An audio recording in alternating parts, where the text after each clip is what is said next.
Today's Bible reading for March 9th. We'll be reading from the Old Testament, the New Testament, the Psalms, and the Proverbs. So the Old Testament reading is from Numbers chapter 11, verse 24 to chapter 13, verse 33. So Moses went out and told the people what the Lord had said. He brought together 70 of their elders and had them stand around the tent. Then the Lord came down in the cloud and spoke with him. And he took some of the power of the Spirit that was on him and put it on the 70 elders. When the Spirit rested on them, they prophesied, but did not do so again. However, two men whose names were Eldad and Medad had remained in the camp. They were listed among the elders, but did not go out to the tent. Yet the Spirit also rested on them, and they prophesied in the camp. A young man ran and told Moses, Eldad and Medad are prophesying in the camp.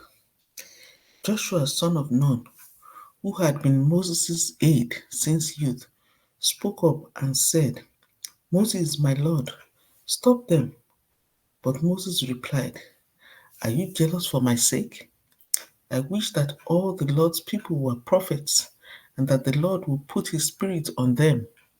Then Moses and the elders of Israel returned to the camp. Now a wind went out from the Lord and drove quail in from the sea. It scattered them up to 2 cubits deep all around the camp, as far as a day's walk in any direction. All that day and night and all the next day, the people went out and gathered quail. No one gathered less than 10 homers. Then they spread them out all around the camp. But while the meat was still between their teeth, and before it could be consumed, the anger of the Lord burned against the people, and he struck them with a severe plague. Therefore the place was named Kibroth Hattaavah, because there they buried the people who had craved other food. From Kibroth Hattaavah, the people traveled to Hazeroth and stayed there. Miriam and Aaron began to talk against Moses because of his Cushite wife, for he had married a Cushite. Has the Lord spoken only through Moses? They asked. Hasn't he also spoken through us? And the Lord heard this. Now Moses was a very humble man, more humble than anyone else on the face of the earth. At once, the Lord said to Moses, Aaron, and Miriam, Come out to the tent of meeting, all three of you. So the three of them went out. Then the Lord came down in a pillar of cloud. He stood at the entrance to the tent and summoned Aaron and Miriam. When the two of them stepped forward, he said, Listen to my words. When there is a prophet among you, I, the Lord, reveal myself to them in visions. I speak to them in dreams. But this is not true of my servant Moses. He is faithful in all my house. With him I speak face to face, clearly and not in riddles. He sees the form of the Lord. Why then were you not afraid to speak against my servant Moses? The anger of the Lord burned against them, and he left them.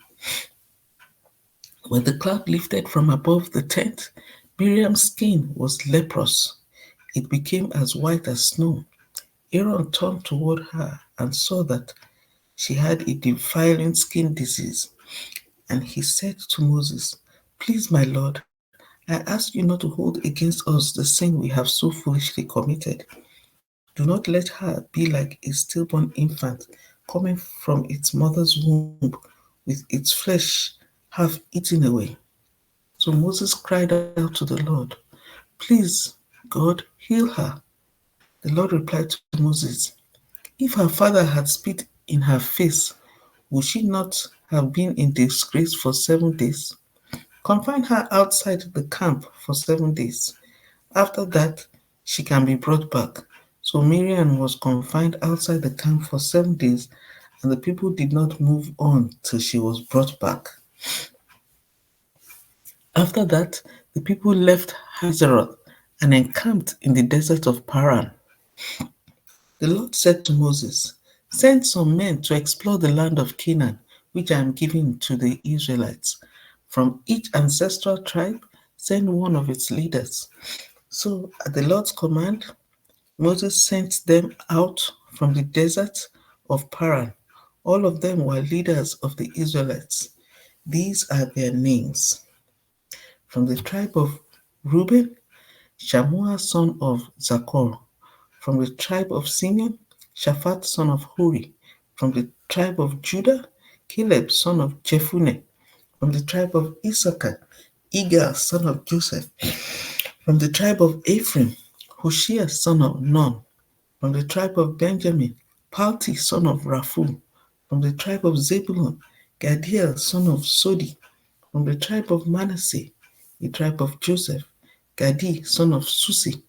From the tribe of Dan, Amiel son of Gemali. From the tribe of Asher, Sephel son of Michael. From the tribe of Naphtali, Nabi son of Vopshi. From the tribe of Gad, Jeuel son of Maki. These are the names of the men Moses sent to explore the land. Moses gave Hoshea son of Nun the name Joshua. When Moses sent them to explore Canaan, he said, "Go up through the Negev and on into the hill country. See what the land is like and whether the people who live there are strong or weak, few or many. What kind of land do they live in? Is it good or bad? What kind of towns do they live in? Are they unwalled or fortified? How is the soil? Is it fertile or poor? Are there trees in it or not? Do your best to bring back some of the fruit of the land." It was the season for the first ripe grapes. So they went up and explored the land from the desert of Zin as far as Rehob toward Lebo Hamath. They went up through the Negev and came to Hebron, where Ahiman, Sheshai, and Talmai, the descendants of Anak, lived. Hebron had been built 7 years before Zoan in Egypt. When they reached the valley of Eshcol, they cut off a branch bearing a single cluster of grapes. Two of them carried it on a pole between them, along with some pomegranates and figs. That place was called the Valley of Eshcol because of the cluster of grapes the Israelites cut off there. And at the end of 40 days, they returned from exploring the land.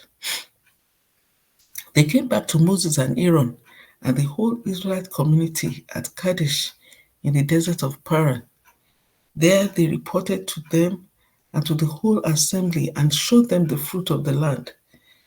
They gave Moses this account: "We went into the land to which you sent us, and it does flow with milk and honey.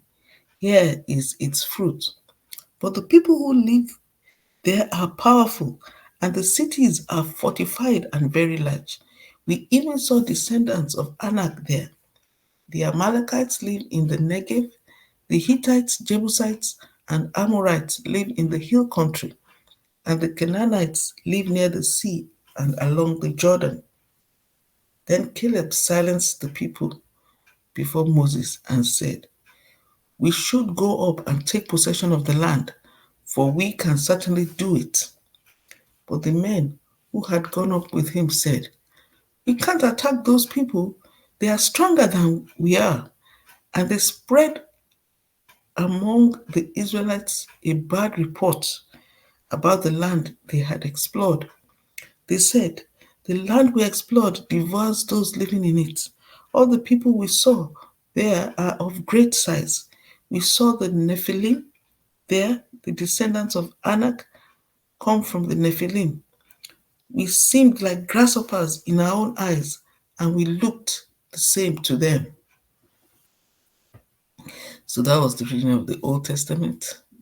The New Testament reading, Mark chapter 14, verse 22 to 52. While they were eating, Jesus took bread, and when he had given thanks, he broke it and gave it to his disciples, saying, "Take it, this is my body."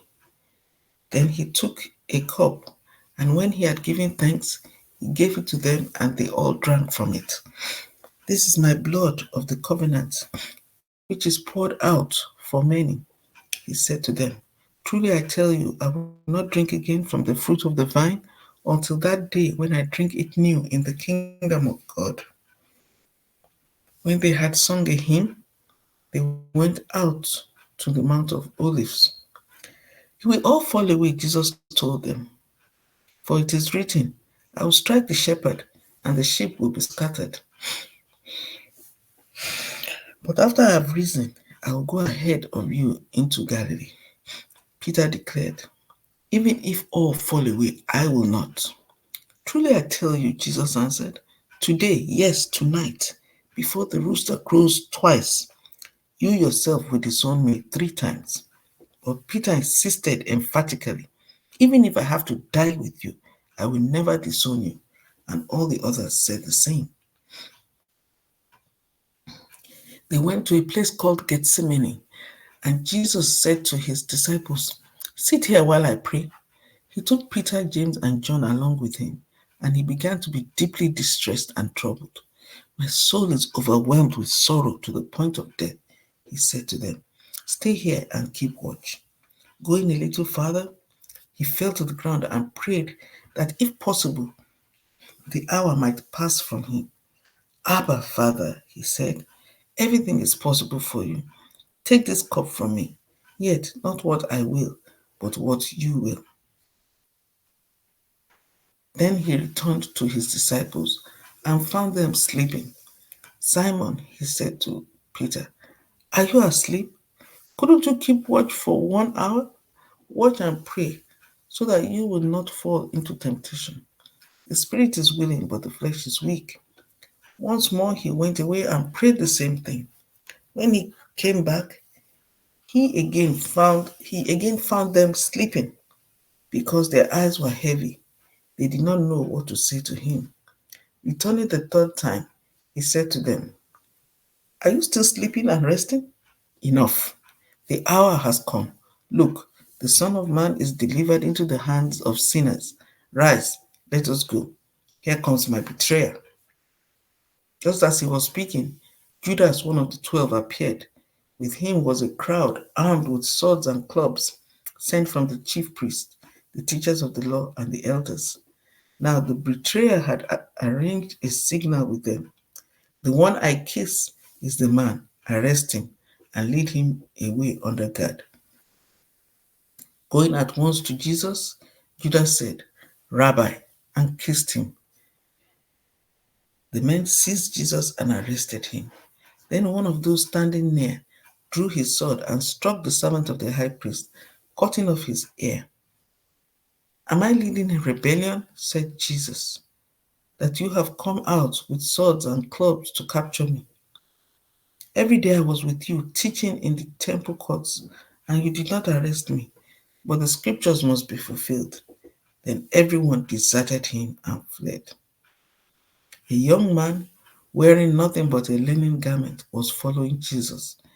When they seized him, he fled naked, leaving his garments behind. So that's the reading of the New Testament. The reading for the Psalm, Psalm 52. For the director of music, a maskil of David. When Doeg the Edomite had gone to Saul and told him, "David has gone to the house of Ahimelech." "Why do you boast of evil, you mighty hero? Why do you boast all day long, you who are a disgrace in the eyes of God? You who practice deceit, your tongue plots destruction. It is like a sharpened razor. You love evil rather than good, falsehood rather than speaking the truth. You love every harmful word, you deceitful tongue. Surely God will bring you down to everlasting ruin. He will snatch you up and pluck you from your tent. He will uproot you from the land of the living. The righteous will see and fear. They will laugh at you, saying, here now is a man who did not make God his stronghold, but trusted in his great wealth and grew strong by destroying others. But I am like an olive tree flourishing in the house of God. I trust in God's unfailing love forever and ever. For what you have done, I will always praise you in the presence of your faithful people.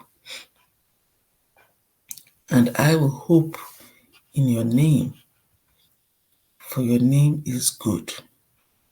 So that is the Psalms, Psalm 52. And then the Proverbs, Proverbs chapter 11, verse 1 to 3. The Lord detests dishonest skills, but accurate wits find favor with him. When pride comes, then comes disgrace, but with humility comes wisdom. The integrity of the upright guides them, but the unfaithful are destroyed by their duplicity. So that ends the reading for today, March 9th.